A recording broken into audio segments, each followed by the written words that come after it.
Welcome to Political Beatdown. I'm Ben Meiselas, joined by Michael Cohen. We've been covering the civil fraud case against Donald Trump brought by the New York Attorney General, Letitia James, on behalf of the people of the state of New York. Donald Trump showed up for 2.5 days of trial yesterday at lunch. He basically fled back to Florida after whining and complaining and having a gag order imposed on him because he threatened Judge Arthur Engoron's law clerk. What is interesting, and I did a hot take with Michael Cohen about this, but I want to see if there's any developments as well, is that in the $500 million federal case that Donald Trump filed against Cohen, that Donald Trump so desperately tried to avoid having his deposition taken, Donald Trump and his lawyers represented to the magistrate, Judge Torres, and to the federal judge presiding over that case in the Southern District of Florida, that Trump would be in the New York Attorney General's civil trial the entire week. So Donald Trump, wow, lied again, it turns out, to the federal judge in the Southern District of Florida. Michael Cohen, you spoke to me yesterday and said that you and your lawyers may bring that to the attention of the judge in the Southern District of Florida, that Donald Trump misrepresented. Where do we stand there, and where do we stand with Donald Trump's deposition that you're ready to take on October 9th? Is Donald Trump complying with any other aspect of that deposition date? Well, the funny thing when it comes to that, there's no doubt in my mind that Judge Torres in the Southern District of Miami already knows that Donald has returned to Florida. It was clearly all over the news. You can't miss it, including the front page of so many different newspapers. So I have spoken with my counsel, and right now they are working on some documents within which just to advise the court of this issue. But truth be told, we're not even really interested in what would happen based upon Trump's misinformation or lies to the court about his necessity of being here in New York for this AG trial. Rather, what we're looking for is come Monday that Donald appears for the deposition pursuant to the court order, which would be the third time that it's noticed for his deposition. As of right now, all indications are that he will be here in New York for the deposition. But then again, that's just speculation. Clearly, you'll find out. We'll be talking about it live again on Tuesday in terms of some of the outcomes of this deposition.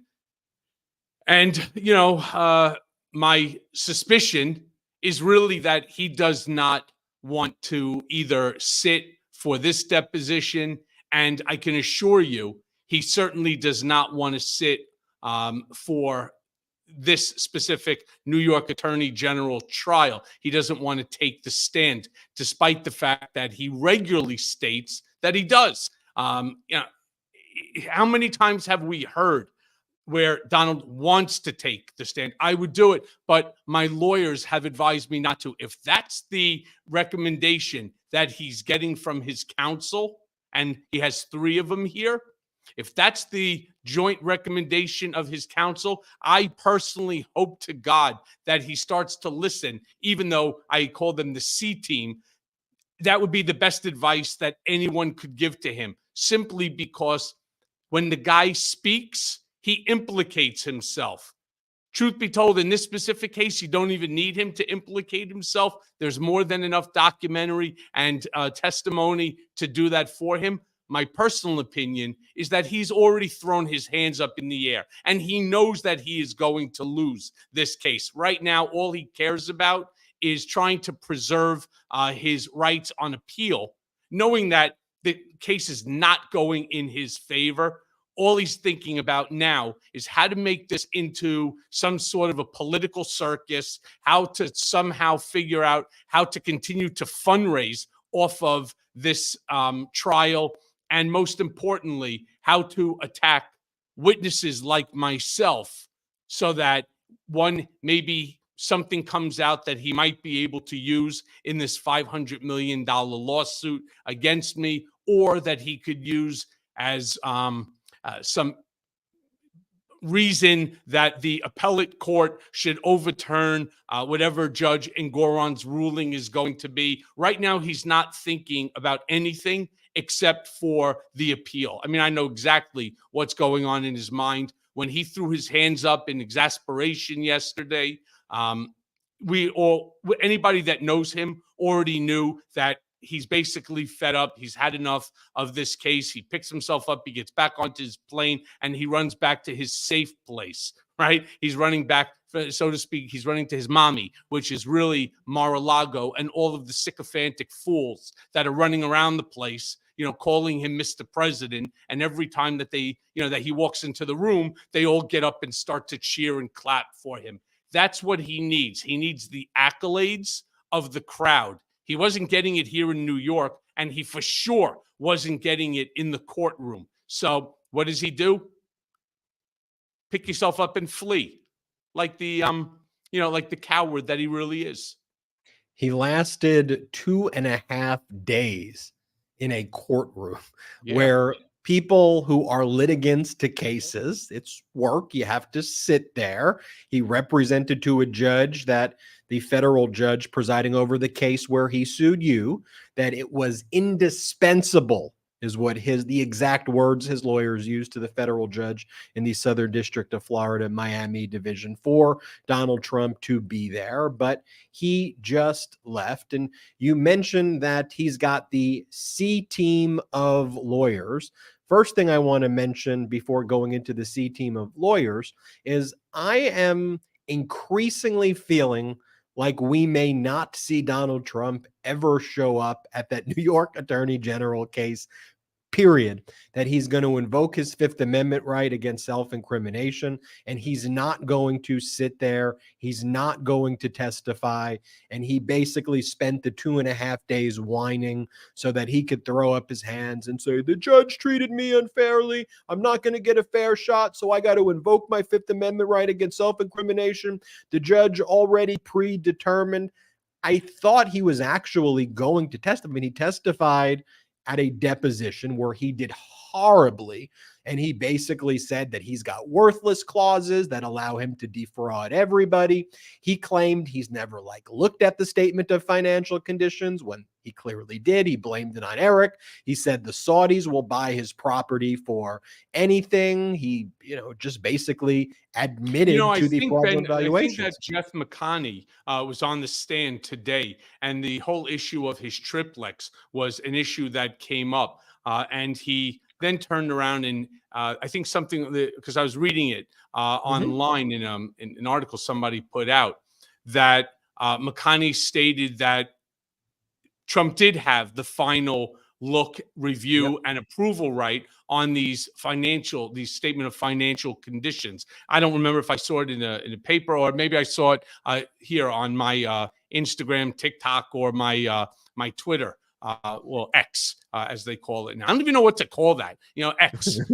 So yeah, it's certainly not something that I would think, if you were Trump's lawyer, I don't believe, Ben, that you would recommend to him, knowing who he is as a client, knowing how he doesn't tell the truth, knowing how he either over-exaggerates or puts his own foot in his mouth, that you would recommend to him that the smart thing for you to do in this case is to take the trial. He doesn't have to. It's a civil trial. And so if he does take the stand and he pleads the Fifth, Judge Engoron has the absolute right within which to infer guilt. He can infer whatever he wants as a direct result. And that is not an appealable issue, simply because he took the Fifth. And again, this is a civil case. The Fifth is really designed to prevent you from incriminating yourself in a criminal case, not in civil. So Engoron would have the right to look any way that he wants to at that. You mentioned Jeff McConney, who is Donald Trump's controller of the Trump Organization, or should I say, was the controller, because we knew that he testified in the Manhattan District Attorney's felony criminal case against the Trump Organization, where the Trump Organization was swiftly convicted of over a dozen felony counts. McConney, we know from the jury in the case against the Trump Organization, the jury hated him. They thought he was a liar. They thought he was further incriminating himself. They hated him. He was one of the reasons why they came to the guilty verdict. So I knew McConney was not going to be helpful to the Trump Organization here. And McConney starts off by saying that he got a $500,000 severance to basically leave the Trump Organization. He's not gotten paid the full amount. Trump still owes him money, to which McConney says it's contingent. So the New York Attorney General's lawyer said, contingent on what? And McConney's like, oh, I don't know, being alive, which, shows you the credibility he has there. Then this was the point. Shout out to Jose Pagliari, who's in the courtroom doing some great reporting. And I think it's important that we give him the credit for these up-to-date moments. And Pagliari says, while reviewing the contract between the Trump org and the outside accounting firm Mazars, who Donald Trump's lawyer yesterday spent the whole day attacking the outside accountant, trying to blame them, McConney conceded that the disclaimers, the so-called worthless clauses, whatever you want to call it, lays all the blame on Donald Trump. So the question from the New York Attorney General was, Mr. McConney, so those disclaimers, they place the burden squarely on Donald Trump's shoulders, correct? To which McConney, Donald Trump's controller, said, correct. Yes. And then further evidence was presented of the independent accountant's compilation report. But ultimately, where the valuations were changed is that there was an interlineation on the top right that says Donald J. Trump to get final review. So ultimately, Donald Trump tries to claim that he knows nothing about these financials, and McConney just basically right there destroyed all the points Trump was trying to make yesterday. And by the way, I think one of the reasons Trump left was, yes, there was a gag order imposed on him. Yes, he had a temper tantrum. But today was the day where damaging smoking guns were introduced to show the wannabe emperor has no clothes, that he's not worth as much money. The whole scheme was presented today. He didn't want to be in court where he was being humiliated with the facts. And it tells you a lot about him. I want to get your thoughts on that, Cohen. And then I also want to talk about, though, this motion to stay that Donald Trump's lawyers want to file. They want to stay the current trial based on the judge's partial summary judgment ordering the Trump Organization dissolved. But we'll get there in a moment. What are your final thoughts on McConney? And then I want to talk about how bad Trump's lawyers are for filing this motion to stay late. Again, they don't know what they're doing. Yeah. So look, Jeff McConney was not an executive. He was an assistant controller. He worked solely for Alan Weisselberg. I explained this, of course, to the various different law enforcement agencies that question me when they're trying to understand the structure of the Trump Organization, how it works. He's actually a pretty decent guy, McConney, and he wasn't going to lie. One of the things that I'm sure he was prepped to do, which is not to drop the boom, but to try to say things in a way that gives Trump some sort of a wiggle room out. Not when you have the prosecutors who you have on the side of the Attorney General asking very specific and very direct questions. You see, the problem with this C team of Trump's is that they, along with Donald and everybody else that's advising him right now, they all think everybody else is stupid and that they're the geniuses in the room, when in fact it's obvious the other way around is what really exists. The problem that they now have, as you just appropriately stated, McConney's statements are corroborated by probably a half a dozen to a dozen people that will be called as witnesses, including, they just finished a 2.5 day, 2.5 days of Donald Bender, who's the accountant for Mazars. 2.5 days they had this poor bastard on the stand. I think it's disgraceful, to be honest. There is not that much information that is necessary. A lot of it, again, was bravado by the Trump team for the sole purpose of just making this into a shit show, which is what they want to do. Fundraise off of it, which is what they are doing. And I feel kind of bad for Bender being on that for 2.5 days. But one thing for certain was Bender explained that whole worthless clause, the disclaimer. And the disclaimer is not for Trump. The disclaimer is for the accounting firm. That basically what it really says is that this is not obviously an audited financial, and that the information was provided by the client, but it cannot be relied upon because it has not been audited or checked by the accounting firm, et cetera, et cetera. I wish I actually had one in front of me. Next time, maybe on Tuesday, I'll have the original one in my possession and we could go through it. But the disclaimer is not anything what Donald or his counsel are claiming it to be. That's just not what it's about. More importantly, that's not even the basis of the case. He could make it's just, again, it's a defense that they are already telegraphing that they intend on using. I don't think personally, and I think most pundits that I've seen so far believe the exact same thing that I do, which it is not exculpatory for Trump's responsibility or liability in this specific matter.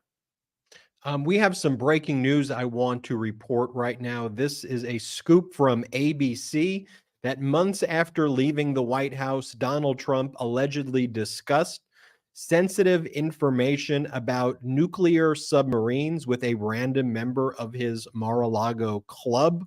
We will be updating you more on that, but this just broke. We will keep you posted. And I think there's Ben, I don't mean to break in here, but I feel I have to. One of the things that I warned everyone, not just from House Oversight, but all the way television. I remember sitting with Joy Reid, with Reverend Al, with Ari Melber, with Allison Camerata, you name it. How many people I sat with, and I said, "You're all looking at the wrong thing."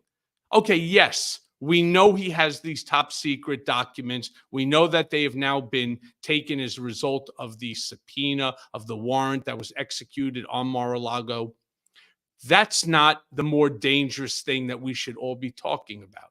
What we should be talking about is, while these documents were in his possession, who saw them? What did he do with them? Who has copies of them? What they needed to do, and this is the example that I gave, kind of like the game Where's Waldo. They need to go back literally to the day after he left the White House, and they need to examine his flight records as to where he went. And then from there, they need to figure out, and this is a full-time job for not one person, but a whole team, to figure out his itinerary, who he met with, and so on, and start to speak to those people about what information that Donald showed them, that they talked about, etc. Because the most important thing is not locking up Donald. That will happen potentially on its own. The most important thing is our national security. And who knows who he showed what to, and how that information that has been leaked or sold or given away for whatever reason it might be, places all of us, places our country at risk. These are the important things that we need to know right now. And the fact that the Biden administration is not all over this, the fact that Congress has not asked for some sort of a hearing, the fact that the DOJ is not pursuing this area, to me, it's abhorrent. There is no reason in the world why they should not know every single place that Donald went, that they should not know the names of every single person that Donald spoke to. We do, as a country, need to know exactly who he spoke to, exactly what he showed them, because this example is what I spoke about 2.5 years ago.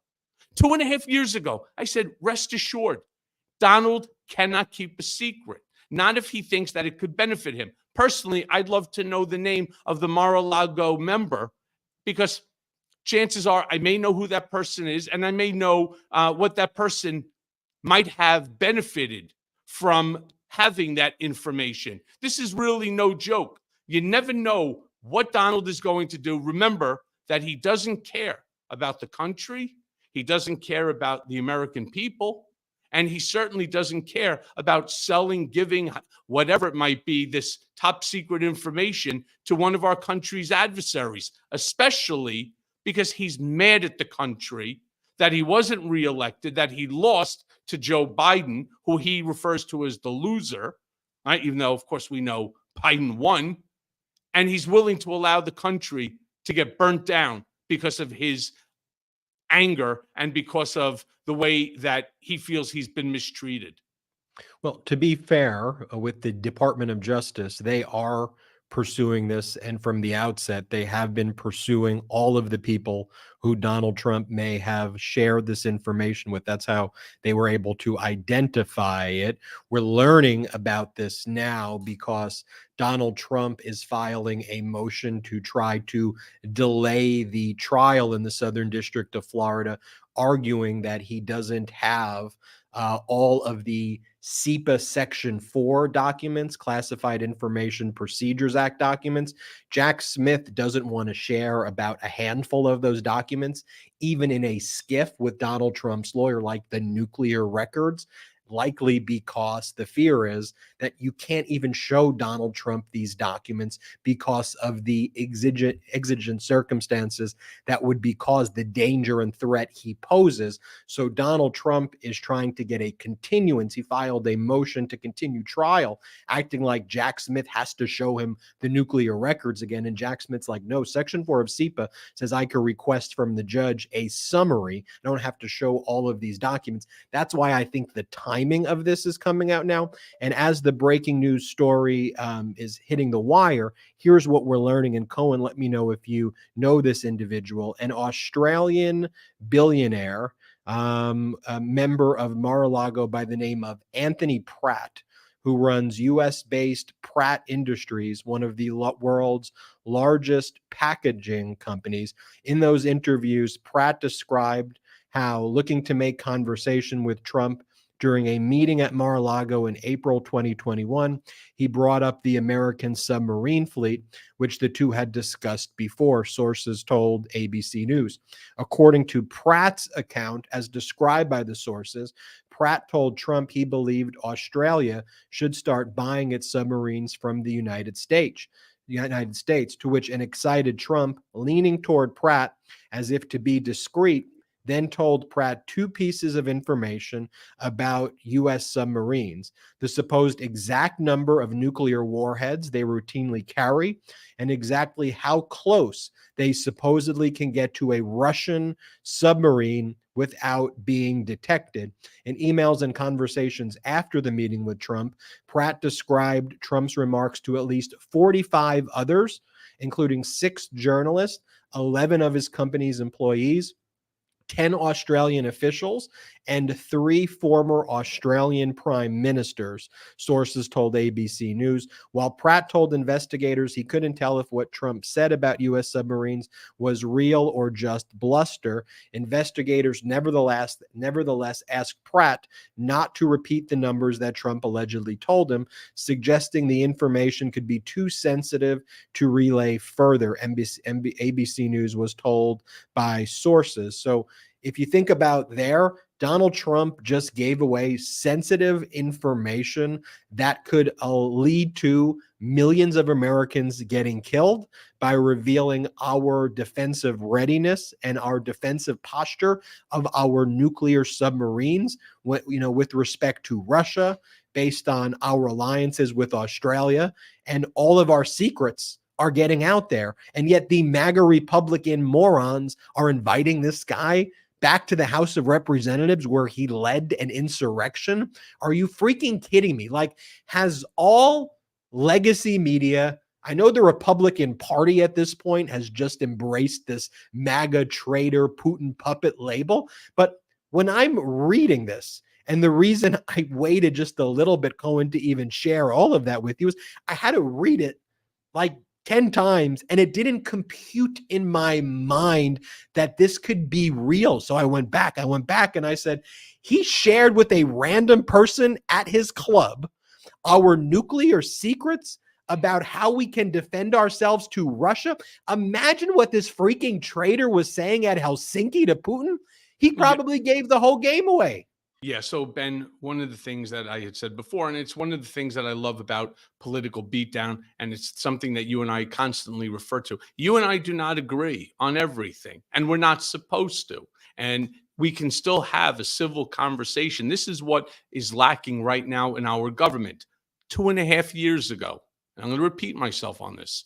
2.5 years ago, I turned around and I made public statements that there is no doubt in my mind Trump has shown and spoken about these top secret documents to others. And it is imperative that our DOJ does something to find every single person that he spoke to and understand exactly what he told them so that we could ensure national security to this country. 2.5 years later, we have an article that corroborates my feelings, the belief that I had.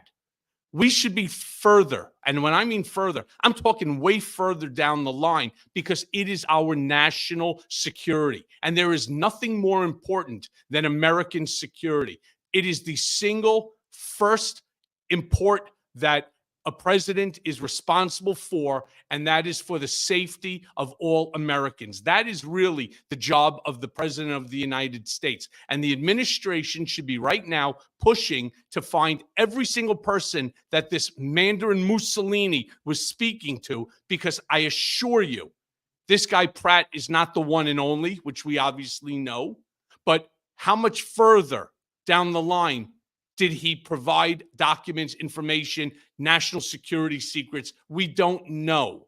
We truly don't know. And that's the scariest thing, is not knowing.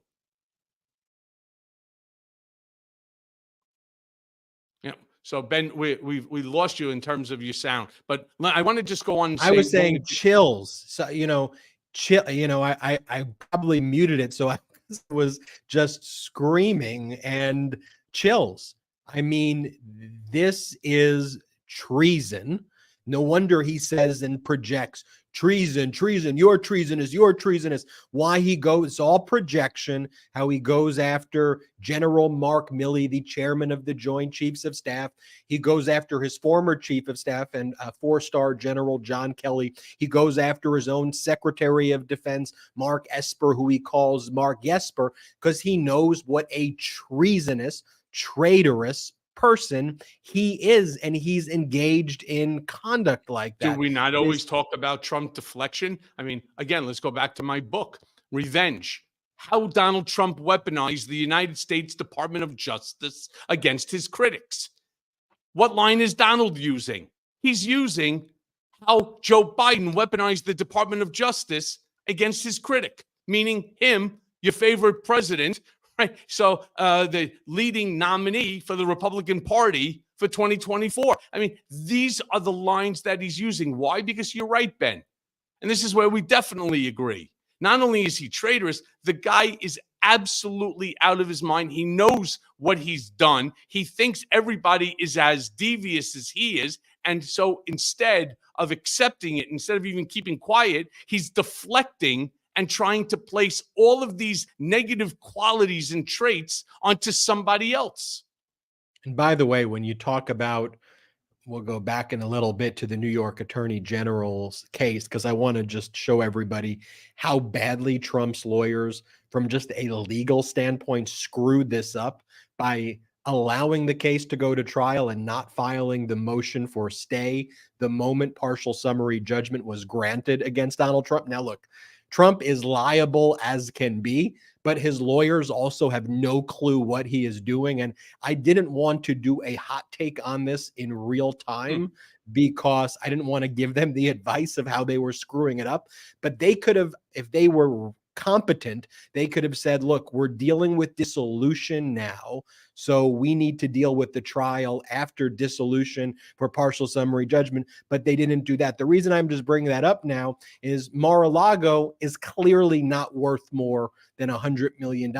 But in Donald Trump's mind, with the nuclear secrets he possessed there, and you have to think like the pathological traitor that he is, with all those documents there, Mar-a-Lago in his mind, to the Saudis, to foreign interests, Mar-a-Lago was then worth billions of dollars. Think about what he's... Yeah, but here's the thing. So let's just disagree in terms of what the actual value is on Mar-a-Lago. Is it worth 100? Is it worth 200? What's the difference? I'll tell you what it's not worth. It's not worth 1.5 billion. It's not worth the 980 million that they had on their financial statement or whatever the amount was. And that's the issue. The issue is it's not that he thinks that it's got buried treasure in it or it has the nuclear secrets. That's something separate to him. He saw Mar-a-Lago as this magnificent estate, which it is. It is a magnificent estate built by Marjorie Merriweather Post. Fantastic property. But what he does is he conflates everything. And that's the whole problem. And that's the mistakes that he made. And that's the reason that the Attorney General has brought this case. And more importantly, it's the reason that Donald left, because he knows that there is no way for him to ever sit on to sit in the stand and to be cross-examined by Attorney General prosecutors, right, as to where did this number come from? How did you derive $900+ million, $800 million, $700 million? What was the formula that you used? And then start talking to him about the various different methodologies that are employed in terms of evaluating or assessing the value of the property. The reason he also doesn't want that is because he doesn't know them. See, it's funny. That's the funniest part. So the guy with the big brain, the genius, he doesn't even understand the methodology that would be used because he doesn't care about it. That's the narcissistic sociopathy of Donald Trump. And, it's like, it reminds me, like, I don't know. There's nothing more that I can say on that. He cannot take the stand because the way that he screwed up the last time, the way he screwed up on the deposition in this specific case, or E. Jean Carroll, will all be nothing compared to the mess he's going to make by taking the stand in this case, especially with this team of prosecutors. I mean, they're really aces. I want to get your prediction, Michael Cohen, about whether Donald Trump will show up to the deposition that you've noticed for October 9th after Trump delayed it. I want to get your prediction if you think Donald Trump is going to return at all to the New York Attorney General civil fraud case, or if he's just done with it. And we've got a lot more to discuss as well. I want to remind everybody here that after the show ends, and don't worry, the show's not ending. We've got a lot more show. We do an after show, an exclusive Patreon after show. The Patreon Political Beatdown community is growing rapidly. We don't have outside investors, so the way we build this programming is through our Patreon. And one of the features, we have the exclusive after shows, which is like a living, breathing autobiography where Cohen has shared his experiences in jail. He's explained his experiences writing a book while incarcerated, bestsellers, 2 New York Times bestsellers, one while he was incarcerated and one after. He shared his story about how he became a lawyer, his early years as a lawyer before Donald Trump. And we also tackled some breaking news on the exclusive after shows. It's a fun way to grow this platform without outside investors. And then one of the features we have there as well is once a month. We'll be doing this in October soon as well. We do a Zoom chat where you can all meet Michael Cohen and you could ask him questions. The last one was great. And then throughout this Patreon, you can send direct messages to Cohen. It's a way that you can chat directly with Cohen and me a little bit, but mostly Michael Cohen. And it's a great, Cohen posts childhood photos. It's really great and a great way to support the show. Go to patreon.com/political beatdown, patreon.com/political beatdown. We still got a lot of show. Let's take our first quick break. Ben Meiselas here. Did you know that your temperature at night can have one of the greatest impacts on your sleep quality? If you wake up too hot or too cold, I highly recommend you check out Miracle Made's bed sheets. Inspired by NASA, Miracle Made uses silver-infused fabrics and makes temperature-regulating bedding so you can sleep at the perfect temperature all night long. Using silver-infused fabrics originally inspired by NASA, Miracle Made sheets are thermoregulating and designed to keep you at the perfect temperature all night long, so you get better sleep every night. These sheets are infused with silver that prevent up to 99.7% of bacterial growth, leaving them to stay cleaner and fresh 3 times longer than other sheets. No more gross odors. And get this, Miracle sheets are luxuriously comfortable without the high price tag of other luxury brands and feel as nice, if not nicer, than bed sheets used by some 5-star hotels. Stop sleeping on bacteria. Bacteria can clog your pores, causing breakouts and acne. Sleep clean with Miracle. Go to trymiracle.com/beat to try Miracle Made sheets today. And whether you're buying them for yourself or as a gift for a loved one, if you order today, you can save over 40%. And if you use our promo BEAT at checkout, you'll get 3 free towels and save an extra 20%. Miracle is so confident in their product, it's backed by a 30-day money-back guarantee. So if you aren't 100% satisfied, you'll get a full refund. Upgrade your sleep with Miracle Made. Go to trymiracle.com/beat and use the code BEAT to claim your free 3-piece towel set and save over 40%. Again, that's trymiracle.com/beat to treat yourself. Thank you, Miracle Made, for sponsoring this episode. And now let's take a quick break to talk about our next partner, Fume. Cold turkey, it may be great on sandwiches, but there's a better way to break your bad habits. We're not talking about some weird mind voodoo from your wacky neighbor or some sketchy message board. We're talking about our sponsor, Fume, and they look at the problem in a different way. Now, not everything in a bad habit is wrong. So instead of drastic, uncomfortable change, why not just remove the bad from your habit? Fume is an innovative, award-nominated device that does just that. Instead of electronics, Fume is completely natural. Instead of vapor, Fume uses flavored air. And instead of harmful chemicals, Fume uses all natural, delicious flavors. You get it. Instead of bad, Fume is good. It's a habit you're free to enjoy and makes replacing your bad habit easy. Your Fume comes with an adjustable airflow dial and is designed with movable parts and magnets for fidgeting, giving your fingers a lot to do, which is helpful for de-stressing and anxiety while breaking your habit. The first time I used Fume, I was shocked at how flavorful and fresh it tasted. Now, it's easy to hold and perfectly balanced and quite honestly, extremely fun to fidget with. The real wood material and sleek design definitely classes it up, and I feel pretty darn cool holding it. Stopping is something we all put off because it's hard, but switching to Fume is easy, enjoyable, and even fun. Fume has served over 100,000 customers and has thousands of success stories, and there's no reason that can't be you. Head to tryfume.com and use code BEAT to save 10% off when you get the Journey Pack today. That's tryfum.com and use code BEAT to save an additional 10% off your order today.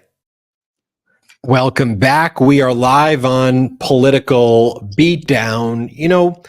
First off, I want to thank everybody. So many people are joining this patreon.com/political beatdown. By the way, if you're on the fence about whether the exclusive content on Patreon is worth it, I'll just ask anyone who's a patron, put in the chat or put in the comments if you think it's worth it. That's how confident I am that we spend a lot of time, Cohen and I, curating it. But Cohen, going back to the New York Attorney General case, you are a witness in that case. Donald Trump and his team have already been attacking you. They attack you in the press.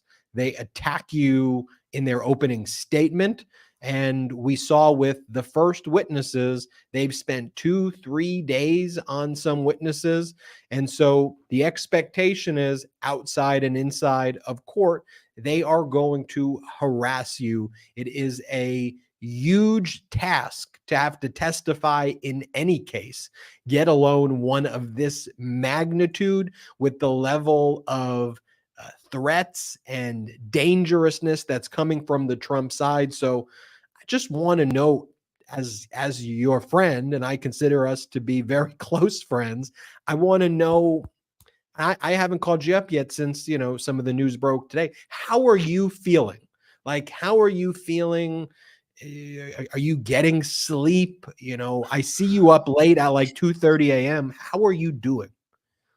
Sleeping is really tough. I've kind of shared with a lot of brigaders here, as well as on my other podcast on Mea Culpa. The fact that I still suffer from PTSD when I was incarcerated and the 51 days of solitary confinement. There are triggers that will wake you up in the middle of the night, and then for me, it's impossible to go back to sleep. This is a whole different level of, I don't want to call it anxiety, but that's, I guess, what it is, simply because I know exactly what Trump's defense counsel intends on doing. They really do believe that by discrediting me or embarrassing me or trying to harass me, that's going to create some sort of a opportunity for them to be successful in this case. And even if it's not, one of the things that they do know is that by bloodying me up, that Trump will continue to raise money as he's been doing so far. I saw somewhere that he may have raised close to $40 million since the start of this AG trial. That is astronomical dollars. Astronomical. And who are these idiots that are giving him the money? I don't know. But they're the same people that send, the nasty text messages, the nasty social media comments and so on. It's the same group of people. And that's all that this is going to turn into. But where it becomes somewhat annoying for me is when I was sitting on the witness stand before the House Oversight Committee. That's the hearing that everybody got a chance to see live. You have to hold your temper. You have to, you have to really keep yourself controlled, because if you notice the number of journalists that are currently watching this trial and reporting on it, literally second by second, minute by minute, hour to hour, and then overviews. And so far, who have we had on the stand?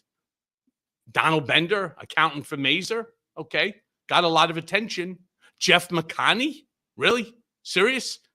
Got a lot of attention. He's getting a lot of media. Could you imagine the amount of media that is going to be following this case as I take this stand? And I don't even know how many days they intend on keeping me. And it's wearing on me, because I'm trying to restart my life.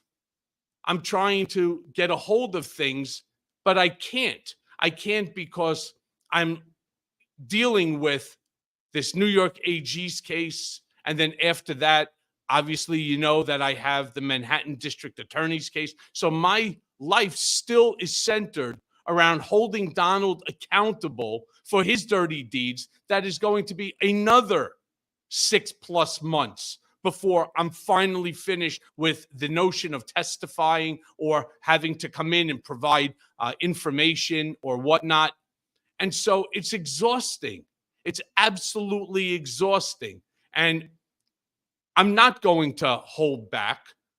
I allowed government to have me hold back the first time, and all that came out of it were lies upon lies upon lies about me, to the extent that I ended up writing the book Revenge to try to correct some of the lies, the inaccuracies that were being spewed about me, because they're just not true.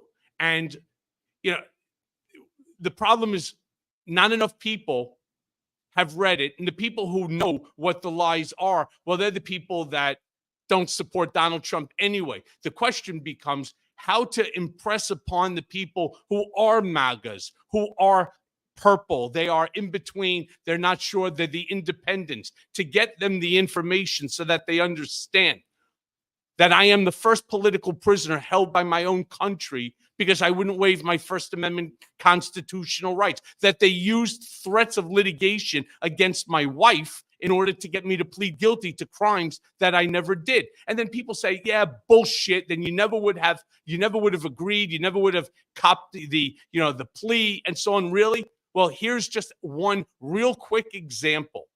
First and foremost, I was charged with the Karen McDougal payment, the same as, for example, the Stormy Daniels. All you have to do is look online, and it's been acknowledged by David Pecker, the former president of AMI, that they are the ones that made the payment. All I did is look over the agreement to ensure that Donald would be protected based upon them owning the life rights to the story of Karen. But they get immunity. David Pecker gets immunity. Alan Weisselberg got immunity on it. And Michael Cohen has to plead guilty because they gave me 48 hours over a weekend to either accept whatever charges that they were going to throw at me, or they were filing an 80-page indictment that included my wife. And that's just not something that I would ever do. I would never risk this woman's, honor, because she's a decent, loving wife, person, friend, mom, daughter. I would never do it to her. And hence why we still remain married. And Monday, the deposition date, happens to be my 29th anniversary. So I'm sure that's going to bring me some additional luck. But I would never put her in harm's way. And they knew that. They knew that my family is my Achilles heel, and they went right for it. And I really try hard to hold it all back. But I have a funny feeling that there may be a couple of events that will get picked up by the news, but it makes no difference. The only thing, Ben, depending upon when I have to start for my testimony, we may have to push the beatdown back an hour or two so that we can do this live together, and I can give you the news of the day and what transpired while I was sitting there on the witness stand. Well, I think the brigaders will understand that delay. That's for sure. Let me ask you, the deposition that you have scheduled to take Trump's deposition on Monday, October 9th, do you at this point, as of the date of this recording, we're live October 5th, so we're about 4 days away. Do you think Donald Trump shows up, or do you think ultimately he's going to be too cowardly and come up with some excuse? Well, great question, Ben. One that's been posed to me by a multitude of journalists out there. At this point in time, I have no idea. So far, everything appears to be a go. We have the location already set. We intend to be there. I believe that his mind changes second by second, minute by minute, hour by hour, right? And day by day. So right now, today, he may be saying, yeah, I'm going. Fuck Cohen. Fuck his lawyers. I'm going. All right. Then it could be Sunday night, and he says, you know what? Fuck it. I'm not going. I'll tell you one thing for sure. So my legal team, and so thanks to so many of you for continuing to contribute to the fund, the GoFundMe on this, because this is what's helping to pay for the legal fees. And I have great lawyers. I mean, when I tell you great, I'm talking about fantastic, top-notch, A-class lawyers. Danya Perry, as an example, she is already, we've been speaking for hours, which is why I look a little tired. We've been speaking for hours about the questions that they intend to pose to Donald at this deposition. I've been speaking to Ben Brodsky, my attorney down there in Florida, because we're all working together. Danya's entire team, Lillian, Alex, and so on, everybody. We are all on this in order to ensure that if he shows up to this deposition, that this deposition is going to elicit the answers that we know that certainly do not benefit him, that these are going to be really the right questions. It's not designed to embarrass him. It's not designed to humiliate him. Those come with the fact that he happens to be Donald Trump. But what these questions do is that they lay out the formula that we then intend to use within which to dismiss the case that he frivolously brought. That's the goal. And I believe, based on the questions that we have so far, and there's many more to come, I believe that it will, accomplish exactly that. Well, we're all looking forward to that, and you'll keep us up to date. If there's any breaking news, you and I are going to start doing some more breaking news hot takes like we did yesterday when you first found out that Donald Trump fled the jurisdiction of New York when he said he was going to be there. I mentioned this before, but I'll mention there's been a flurry of motions right before we went live that Donald Trump and his lawyers had filed. In the New York AG case, he filed that motion to stay the current trial that's taking place while he appeals the partial summary judgment that was granted by Judge Engoron, resulting in the dissolution of the Trump Organization and cancellation of the LLCs. Recall, Judge Engoron made that ruling back on September 26th.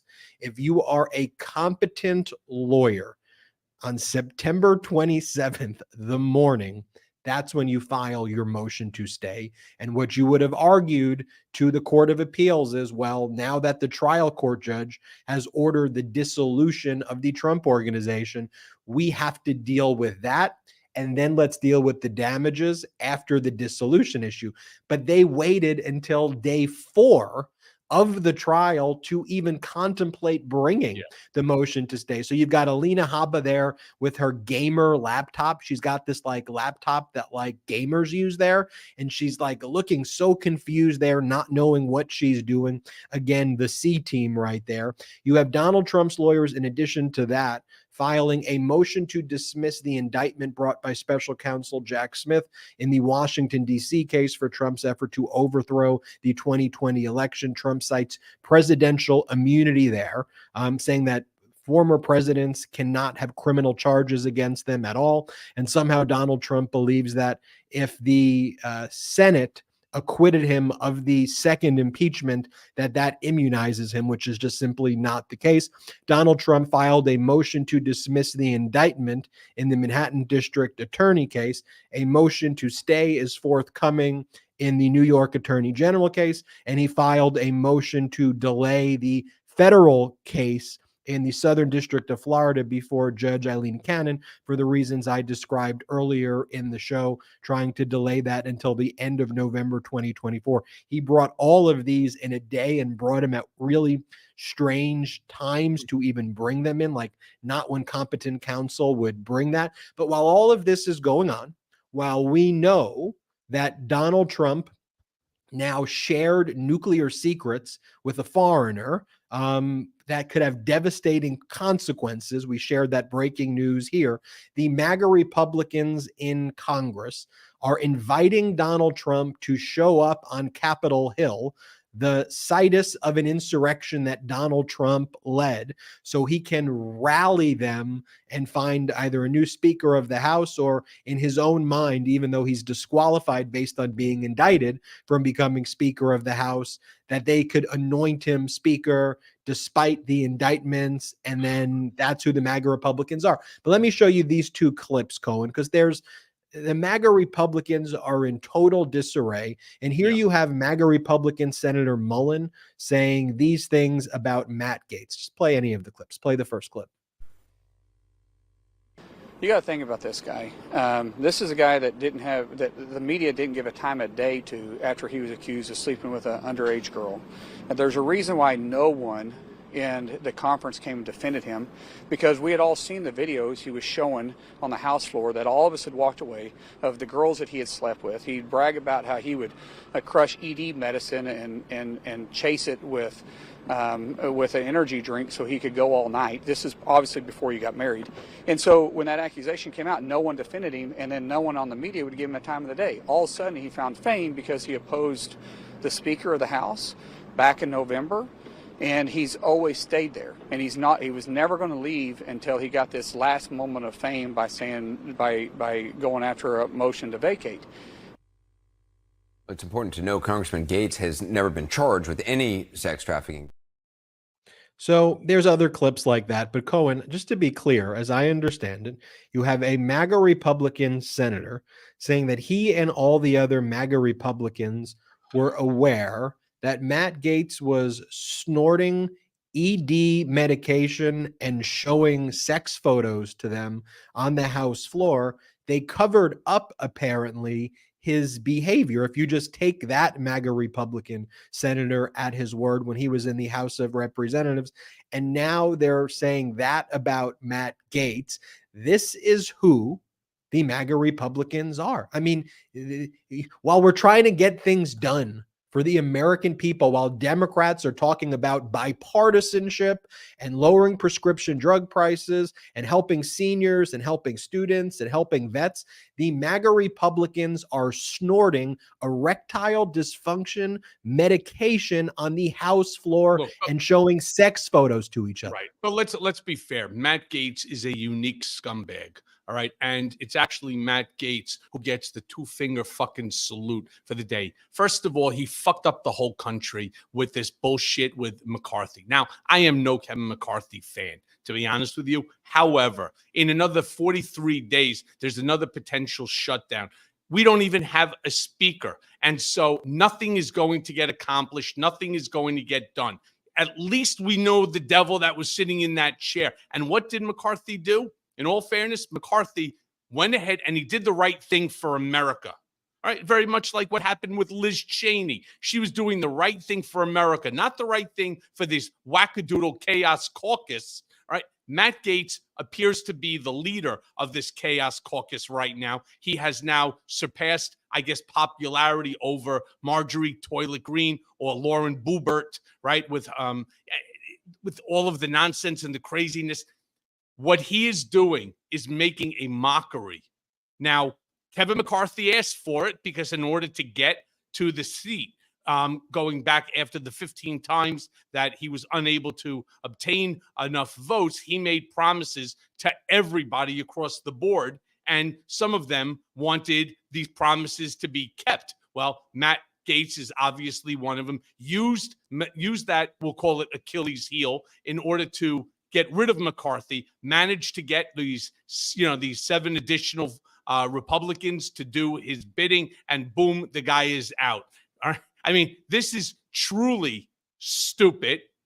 We know it's stupid because it's the first time in history that it's ever happened. And of course, it's orchestrated by the biggest asshole of them all, right? I have my own personal issues with Matt Gaetz, despite the fact that he apologized, even though I ultimately learned that it wasn't his apology. It was actually written by Sean Hannity, going back to when he wanted to accuse me the night before, that he was going to come out and say things about me which were untrue, that would affect my marriage to my wife, or my relationship with my in-laws, which is stellar. Obviously a lie. The guy fucking apologizes for it. You know, I really hoped that after Trump left that Matt Gaetz would become a man. He's now sitting in a position where he needs to be an adult. He is not. He's still the same reckless, buffoon that he was under Trump. And for fucking up America, for fucking up the House right now so that we don't have a Speaker of the House. Hey, Matt, there you go, buddy. 2-finger salute to you. Leave it on the 2-finger salute right there.